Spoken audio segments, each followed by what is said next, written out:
நீங்கள் அறிவித்த புதுச்சேரியில் பெண்களுக்கு, புதுச்சேரி மாநிலத்தில் பெண்களுக்கு இலவச பஸ் திட்டம் நடைமுறைப்படுத்துவீர்களா? பிறந்த குழந்தைகளுக்கு, பெண் குழந்தைகளுக்கு 50,000 ரூபாய்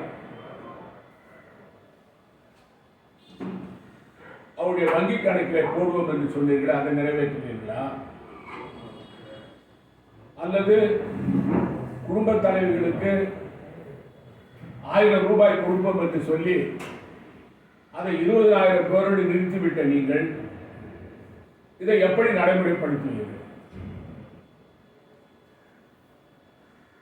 சொல்வது ஒன்று, அதை செய்யாமல் மாற்றி கொண்டு நாங்கள் சிறப்பான பட்ஜெட் போட்டு இருக்கிறோம் என்று என்ஆர் காங்கிரஸ். நான் முதலமைச்சர் திரு ரங்கசாமி அவர்களுக்கு சவால் விடுகிறேன்.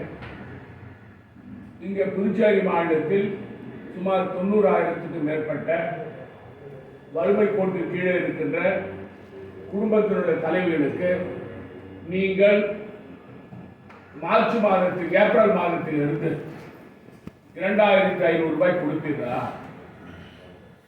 உங்களால் முடியுமா?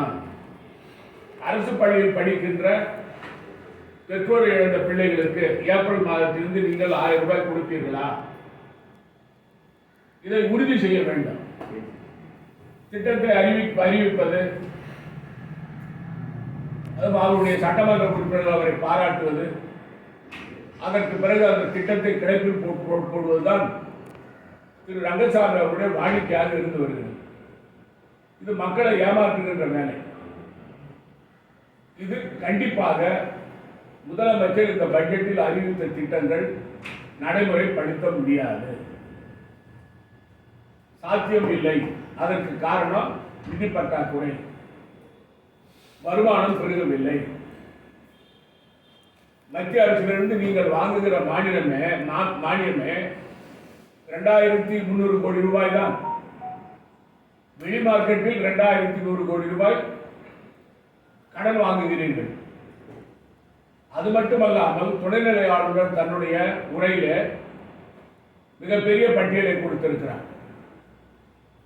அந்த பட்டியலை பார்த்தால் உலக வளர்ச்சி வங்கியிலிருந்து, ஆசிய வளர்ச்சி வங்கியிலிருந்து, ஏடிபி பேங்க், அதிலிருந்து கடன் 4,700 கோடி ரூபாய்.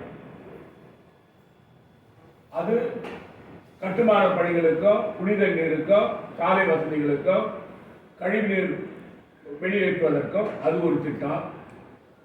540 கோடி ரூபாய்க்கு பிரெஞ்சு அரசாங்கத்தோடு ஒப்பந்தம் போட்டு கடன் வாங்கி கூட்டு குடி தண்ணீர் திட்டம். அது மட்டுமல்லாமல்